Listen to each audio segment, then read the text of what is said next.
కూర్చిందెవరో కన్నుల కౌగిట కలలే కూర్చిందెవరో రంగులు పొదిగిన వసంతాన్ని రివ్వున రమ్మని పిలిచిందెవరో గుప్పెడు గుండెకు చప్పుడు నేర్పిందెవరో అచ్చ తెలుగు అక్షరాల మాలే అంతులేని ఇంత గొప్ప కేళి హోలీ లక్ష లక్షణాల పాల వెళ్ళి కొలువు చూడ పిలుపు వచ్చే రారే వీరే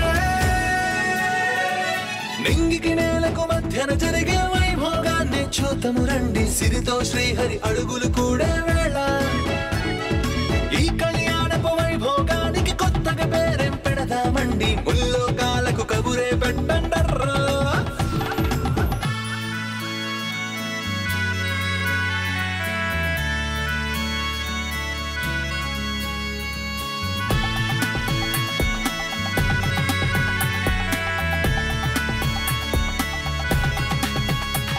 డబ్బున్న వాళ్ళింటికి పిల్లల్ని పంపించి పిల్లల్ని అలవాటు చేసి ఆ తర్వాత డబ్బులు ఇవ్వాలి అని బెదిరించే ముఠా ఒకటి సిటీలో తిరుగుతూ ఉందని నేను చెప్పాను కదా, అదే జరిగింది.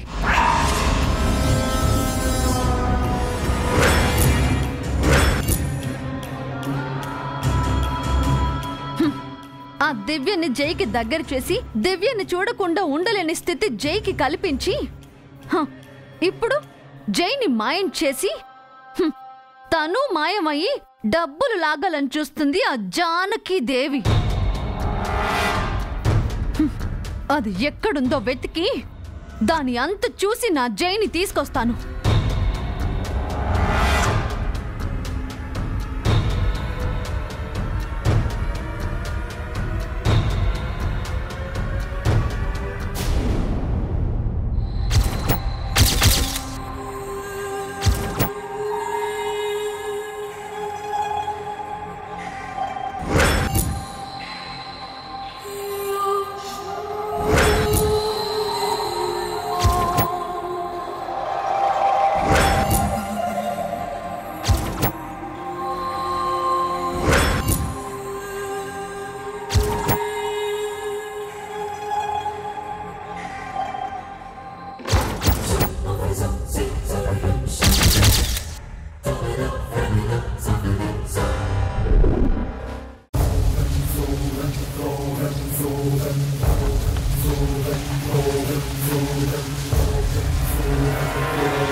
నేనే నిన్ను కిడ్నాప్ చేసింది.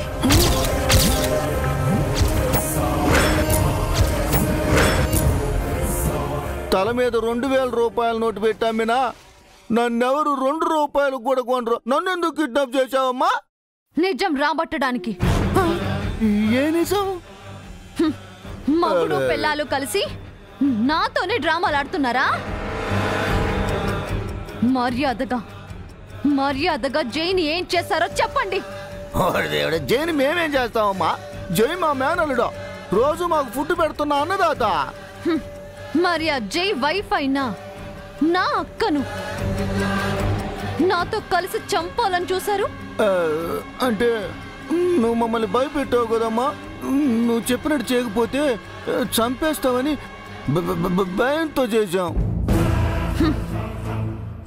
దివ్యని వాళ్ళమ్మ జానకిని జై ఇంటి దగ్గర నుంచి మీ ఆవిడ ఎందుకు తీసుకెళ్లిపోయింది?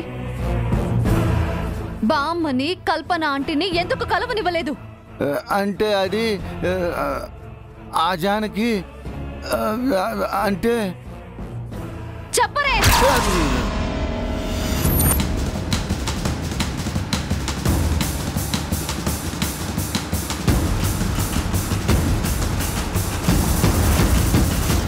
జానకి ఆ జానకిని ఎందుకు ఎస్కేప్ చేసింది? నా జై మిస్ అవ్వడానికి ఆ జానకి ఏదైనా సంబంధం ఉందా? మీ ముగ్గురు కలిసి నా జైని ఏం చేయాలనుకున్నారు? నీ మీదొట్టమ్మా, జైన్ మేమేం చేయలేదు. జైన్ మీరు కిడ్నాప్ చేయక, నేను చేయక ఎవరు చేశారు? ఆ జానకి చేసిందా? ఎవరు ఆ జానకి? ఎవరు?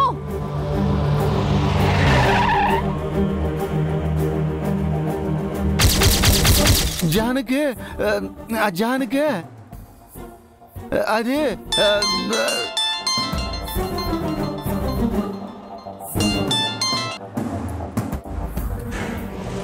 మీ ఆవిడే కాల్ చేస్తుంది.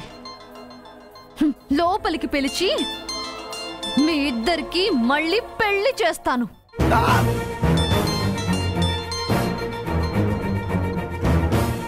హలో హలో, నువ్వు చెప్పిన చోటుకి నేను వచ్చానమ్మా.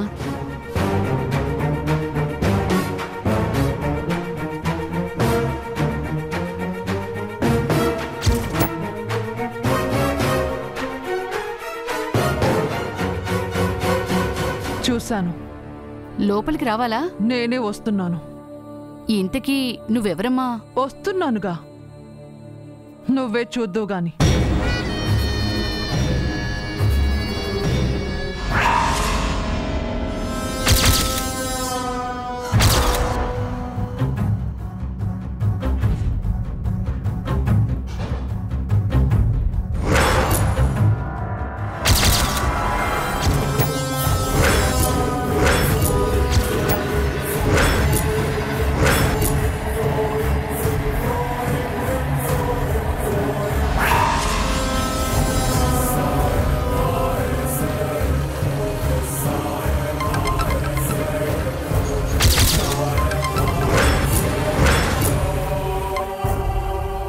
ఎక్కడమ్మా నువ్వు?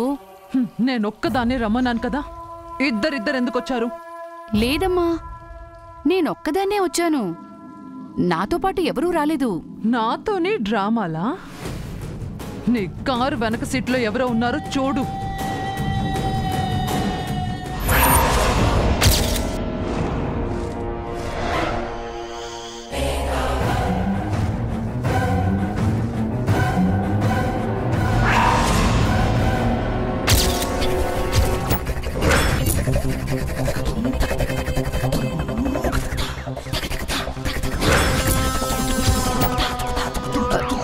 తను మా వదిన కల్పన అమ్మా. నాకు తెలియకుండా వచ్చింది. వచ్చిన దారినే తిరిగి వెళ్ళిపో. తనని డ్రాప్ చేసిరా. మరి మా ఆయన? నువ్వు వచ్చేంత వరకు సేఫ్గా ఉంటాడు. ఎందుకు పనికిరాని మొగుడు గురించి ఎందుకు అంత కంగారు? అంటే ఎంతైనా ఆయన నా స్టిక్కర్ కదమ్మా. గ్లామర్ కోసమైనా ఆయన నాకు కావాలి. త్వరగా చెప్పింది చెయ్యి.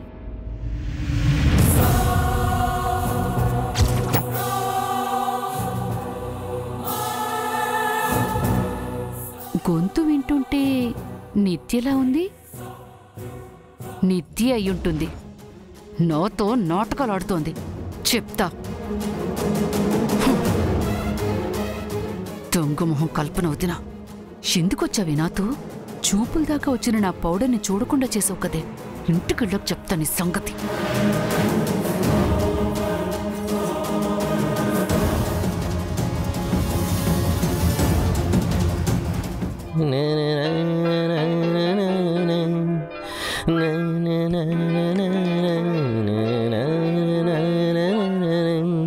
ప్రేమ ఎంత మధురం, ప్రియురాలు అంత కఠినం.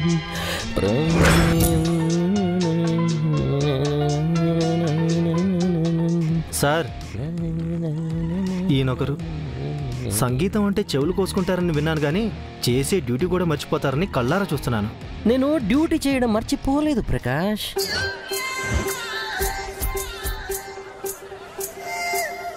"24 hours I'm on duty." Sir, నేను మనసులో అనుకున్నది మీకు ఎలా వినిపించింది? నాది పాము చెవులయ్యా, మైండ్ వాయిస్లు కూడా వినిపిస్తాయి. ఇంతకీ నేను చెప్పిన పని ఏం చేసావు? అదే చెప్పబోతున్నాను సార్. జానకిదేవి కోసం bus stand, railway station, airport, outer ring road, all check post అన్ని చోట నిఘా పెట్టి ఉంచాను సార్. సార్, బట్ ఎక్కడా కనిపించలేదు సార్. ఆవిడ ఎలా ఉంటుందో నీకు తెలుసా? లేదు సార్. పోనీ నాకు తెలుసా? లేదు సార్. ఆవిడ్ని వెతికే వాళ్ళకి తెలుసా? లేదు సార్. మరి ఆవిడ కనిపించట్లేదని ఎలా చెప్తున్నావు? అంటే సార్, ఇద్దరు చిన్నపిల్లలతో ఉన్న ఒక ఆవిడ్ని వెతకమని చెప్పాను సార్. ఓహో, వెరీ ఇంటెలిజెంట్ బాయ్. తర్వాత జానకి గారిని చారీ ఇంట్లో పెట్టించిన క్యాబ్ డ్రైవర్ శేఖర్ ఇంట్లో కూడా వెతికించాం సార్. అక్కడా లేరు. ఆవిడకి తెలిసిన వాళ్ళు ఇంకెవరూ లేరు. ఇంకెక్కడ వెతకాలో తెలియడం లేదు సార్.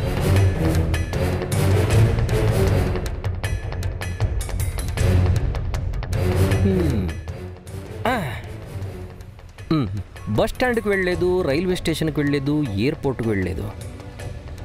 హైదరాబాద్లో సముద్రం లేదు కాబట్టి సీపోర్ట్కి వెళ్ళే ఛాన్సే లేదు. పోతే గీతే హాస్టళ్ళు, అనాథాశ్రమాలు, గుడిళ్ళు. ప్రకాష్, టెంపుల్లో వెతికావా? టెంపుల్స్లో ఎందుకు సార్? ఏంటయ్యా ప్రకాష్, దిక్కు లేని వాళ్ళకి దేవుడే దిక్కు అంటారు కదా. పిల్లలతో ఆ జానకిదేవి ఏ గుళ్ళోనో తలదాచుకుని ఉండొచ్చు కదా. కరెక్టే సార్, కానీ సిటీలో చాలా టెంపుల్స్ ఉన్నాయి. వాళ్ళు ఏ టెంపుల్లో ఉన్నారని వెతుకుతాం? ఇలాంటప్పుడే కొంచెం వాడాలి. చారి చెప్పిన దాని ప్రకారం జానకీదేవి పిల్లలు నైట్ 10 తర్వాత ఇల్లు ఖాళీ చేసి వెళ్ళిపోయారు. ఆ టైంలో సిటీ చివరికి వెళ్ళి అక్కడున్న గుడిలో స్టే చేయరు కదా. ఆ ఇంటి దగ్గరున్న గుడిలోనే స్టే చేసి ఉంటారు ప్రకాష్. ఆ చారి ఇంటి దగ్గర ఏ గుడి ఉంది? రామాలయం సార్. సూపర్. ఇంకెందుకు ఆలస్యం, లెట్స్ గో. చలో రామాలయం. Okay sir. పద పద పద.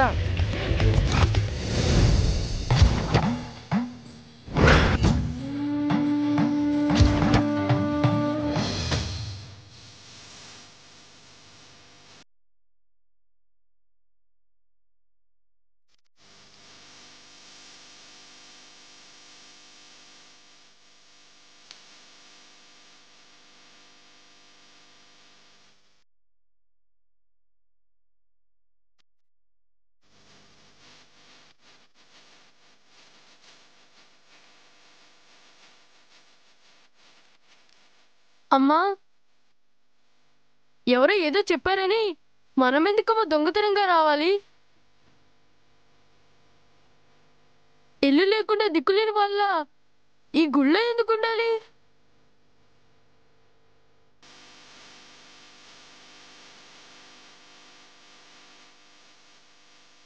మనం దిక్కులేని వాళ్ళం అయిపోయాం.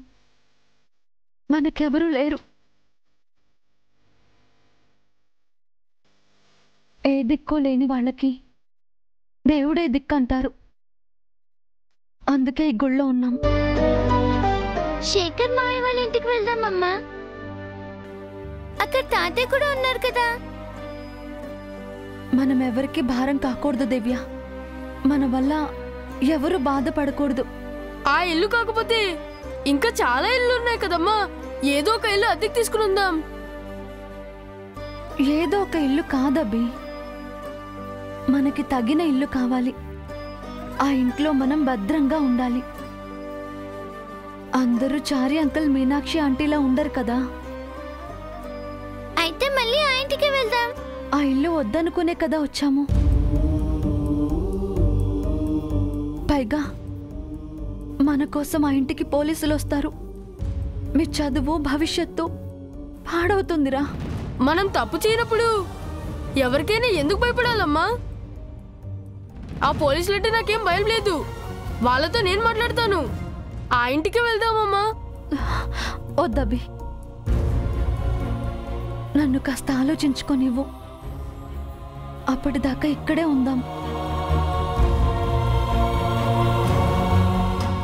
ఈలోపు ఆ దేవుడు ఏదైనా దారి చూపిస్తాడేమో చూద్దాం.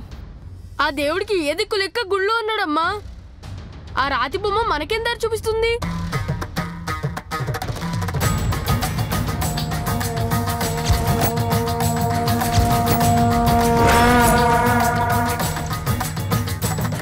అయ్యో అన్నయ్య, దేవుణ్ణి అలా అనకూడదు, తప్పు. అసలు తప్పంతా నీదే దివ్య.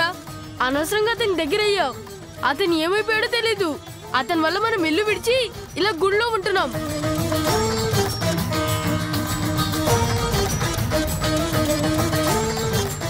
పాపమని ఎలా ఉన్నారో ఏమో. అతనిపై జాలి పడాల్సిన అవసరం లేదు. అతను చేసిన పాపాలే అతన్ని ఏదో ఒకటి చేసుంటాయి. అభి ఆపుతావా?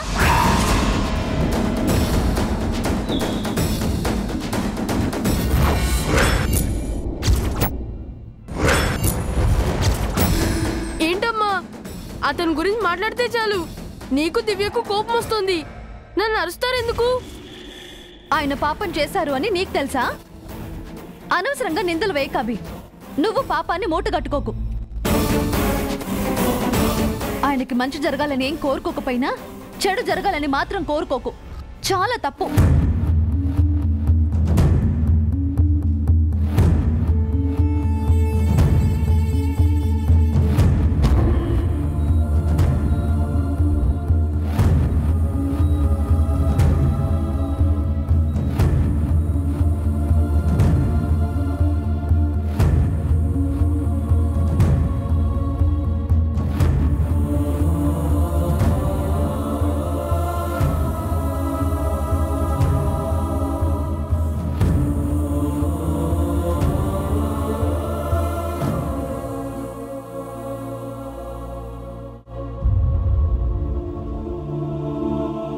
అమ్మా, ఆయన క్షేమంగా తిరిగి రావాలని పూజ చేయనా?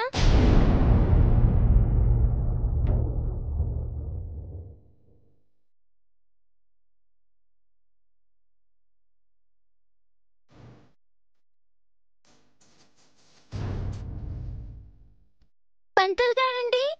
అమ్మా, ఏంటమ్మా? అర్చన చేయాలండి. చేస్తానమ్మా. పేరు చెప్పు. సూర్యదేవర జయసూర్య. ఎవరమ్మా ఆయన? మీ నాన్నగారా?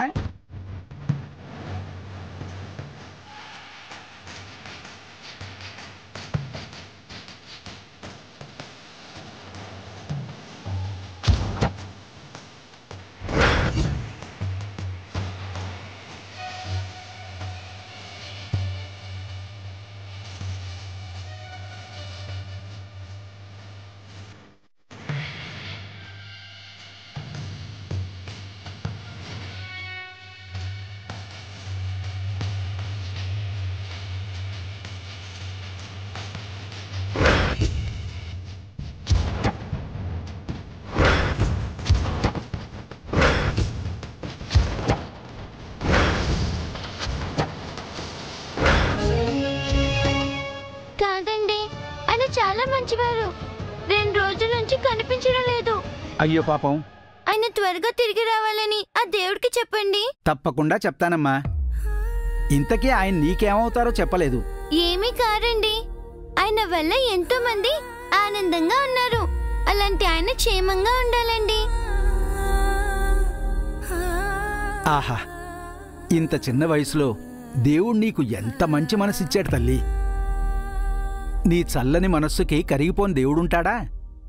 తప్పకుండా అర్చన చేస్తానమ్మా. నీ కోరికను ఆ దేవుడికి నివేదిస్తాను. హరి ఓం శ్రీమన్మహాగణాధిపతి. ఏంటమ్మా? మరి మీకు ఇవ్వడానికి నా దగ్గర డబ్బులు లేవు. నీకోసం చదవడానికి నా దగ్గర వేద మంత్రాలు ఉన్నాయి కదమ్మా. హరి ఓం విశ్వం విశ్వరోహిత్కారో భూత భవ్య భవత్ ప్రభు భూత భూత భూతభావో భూతాత్మా భూత భావన. స్వామి, ఆయన చాలా మంచివారు. ఆయనకేం కాకూడదు. త్వరగా తిరిగి రావాలి. రప్పిస్తావు కదూ?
నువ్వు చేసిన పనేంటి?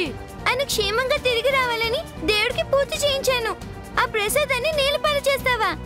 ఆ పూజ అమ్మ కోసం చేయించుంటే ఇష్టం లేకపోయినా ఆ ప్రసాదాన్ని కళ్ళకు అద్దుకుని తినేవాడిని. ఆయన తిరిగి రావడం నీకు ఇష్టం లేదా అన్నయ్య? అతని వల్ల కష్టాలు పడ్డం ఇష్టం లేదు. అతను ఎప్పటికీ తిరిగి రాకపోయినా మనకేం నష్టం లేదు. అన్నయ్య, నువ్వు అమ్మ గురించి ఆలోచించాలి, అతని గురించి కాదు. పద.